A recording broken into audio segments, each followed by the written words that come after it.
Les deux à la fois. Quand vous jouez Marseille 6e et nous 18e, donc on est content de prendre un point. Et en même temps, c'est une déception aussi parce que quand vous menez au score, surtout en marquant en deuxième mi-temps, je crois qu'autour de la 50e minute, il faut qu'on soit capable de garder cet avantage. Donc c'est une petite déception parce qu'on ne l'a pas fait, mais par contre, voilà, c'est une grosse performance de mes joueurs. Je pense que ce n'était pas un très beau match. C'était un match engagé, match avec deux équipes qui doutent. Voilà, deux équipes qui sont en difficulté. Mais pour nous, voilà, c'est un point de plus. Sur les deux matchs, ça fait 4 points sur 6. Donc on avance dans notre course pour le maintien. Justement, à travers ce match qui était effectivement très positif, notamment sur la première heure de jeu, l'ouverture du score avec ce Bulgaï, vous avez dit à un moment, justement, ça doit nous permettre d'aller un peu plus de l'avant, psychologiquement parlant. Oui, mais en deuxième mi-temps, je pense qu'on a rectifié ce qu'on n'a pas pu faire en première, où on a beaucoup reculé, on a laissé beaucoup trop le ballon à cette équipe de Marseille. En deuxième, on a été un peu plus haut, on a été plus fort dans le pressing. On les a empêchés donc de jouer court. Ils ont beaucoup balancé, beaucoup joué long avec Mandanda. Et c'est vrai que voilà, le fait d'aller pousser à la faute, c'est une chose. Ouvrir le score satisfait, mais on a vu qu'il ne faut pas se relâcher avec ce genre de joueurs surtout. Donc voilà, il fallait les pousser à la faute et je m'attendais à une erreur, une passe en retrait, mais c'est vrai que pour Steve, la boulette, c'est compliqué pour lui, mais nous, on a profité de ça. C'était l'objectif. Ouais. Maintenant, on n'a pris qu'un point à l'arrivée, donc c'est pour ça c'est un sentiment mitigé. Hein. Est-ce qu'on peut votre erreur, entre guillemets, de ne pas avoir insisté quand Marseille commençait à montrer des signes de fébrilité en défense pour marquer ce deuxième but? Mais vous savez, on peut être sur le côté et puis les booster, les pousser à faire ça, à aller chercher haut, continuer à presser. Après, il y a le physique et le mental. Et je vous dis, physiquement, donc en première mi-temps, on a beaucoup donné. On a beaucoup couru après le ballon, on a beaucoup défendu. Et c'est vrai que je pense qu'on a laissé des plumes à l'image de nos deux attaquants, quoi, parce qu'ils font un gros travail. Manqué de lucidité parce qu'ils auraient pu marquer le deuxième but. Et voilà. Mais bon. Je vous dis, c'est un bon point de prix. On continue donc à avancer, à grappiller des points. C'est important pour nous. Je reviens juste sur le but encaissé, je vais la poser différemment. Est-ce que vous avez ciblé alors les mauvaises relances de Mandanda? Non. J'ai dit qu'il faut les pousser à la faute. Après, ça aurait pu être les défenseurs centraux. Voilà. Malgré le fait qu'il n'y ait pas de victoire, est-ce que vous êtes aussi satisfait du match de vos joueurs que face à Angers le week-end dernier? Aussi satisfait, non, parce que donc il n'y a pas la victoire, mais par contre satisfait de ce qu'on a mis en place, de ce que donc ils ont produit en termes d'effort, en termes d'intensité. Après, si on veut être corriger certaines choses, c'est vrai que c'est dans l'utilisation du ballon où il aurait fallu faire beaucoup mieux. Mais j'ai senti mes joueurs un peu plus fatigués. Alors c'est vrai qu'on a fait une bonne semaine de travail. Voilà, donc ils ont laissé beaucoup de jeux et dans la première mi-temps aussi.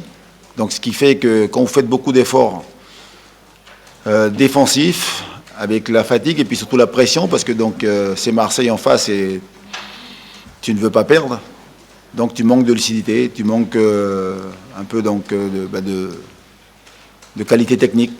Ça a été le cas aujourd'hui, dans cette deuxième mi-temps surtout.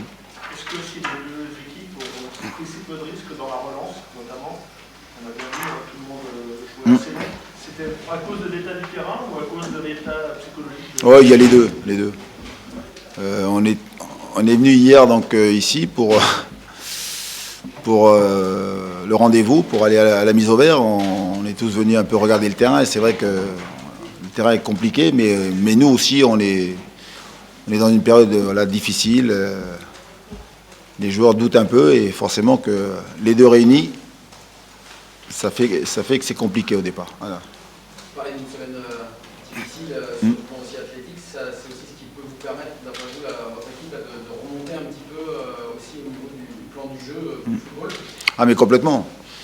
Vous savez, vous ne pouvez pas jouer donc des matchs si vous êtes à la rue physiquement, si vous êtes en difficulté. Et souvent donc le physique est lié au mental. Voilà, et là on le voit sur les deux matchs là.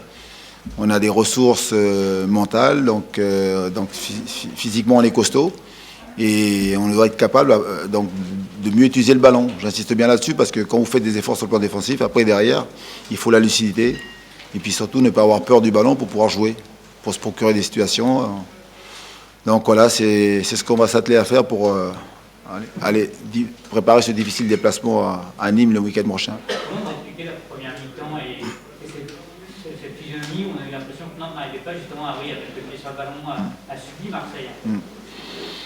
Ouais, mais il y a les discours qu'on peut tenir, je vous l'ai dit avant, ce sont des joueurs donc, qui sont en difficulté, fragiles.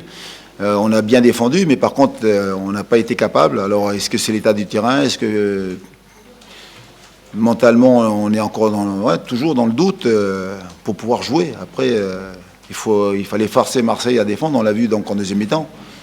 Il y a eu des belles situations. Et on a été capable donc justement de contrecarrer donc cette défense et puis surtout de pouvoir aller dans le dos de cette défense. Et quand vous faites courir les défenseurs et surtout des grands défenseurs dans le dos, ça peut donc leur poser des problèmes. Et après, il a manqué la finition. Sur le choix de remettre Abdoulaye Touré titulaire sur le terrain, C'est bon. après l'avoir sanctionné sa première mauvaise période à Angers. Pas sanctionné. Hein. Vous en avez parlé dans la semaine ensemble Ouais, il vaut mieux.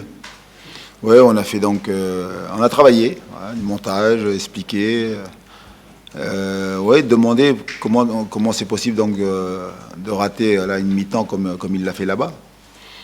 Puis après, ce qui est important, c'est qu'aujourd'hui, il a joué, il a fait un bon match. Voilà. Je suis content du Abdou que j'ai vu aujourd'hui, même s'il peut encore faire mieux, La récupération, le physique, ça sera un élément important de la semaine avec des Nîmois qui joueront en milieu de semaine. Vous allez aussi être important pour ça, pour construire votre match de la semaine prochaine. Oui, complètement. Il y a le match de la semaine prochaine et puis ceux qui vont venir derrière, quoi. Oui, il y a un gros travail pour,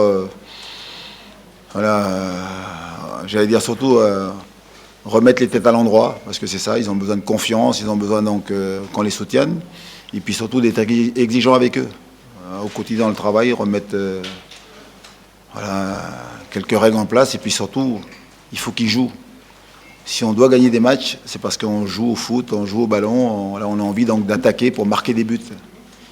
Comme on l'a fait à Angers, il faut être capable de faire la même chose avec la même efficacité donc dimanche prochain à Nîmes. Ça va être un tournant ce match à Nîmes pour Hugo. 12 finales. Donc il faut travailler pour faire le meilleur résultat. Et puis si on gagne, on est content, mais c'est pas pour autant qu'on soit maintenu. Et puis si le résultat donc nous est pas favorable, il y en a d'autres de matchs avec des points. Il restera 11 matchs, 33 points. La route est longue. Voilà. Merci à vous, messieurs dames.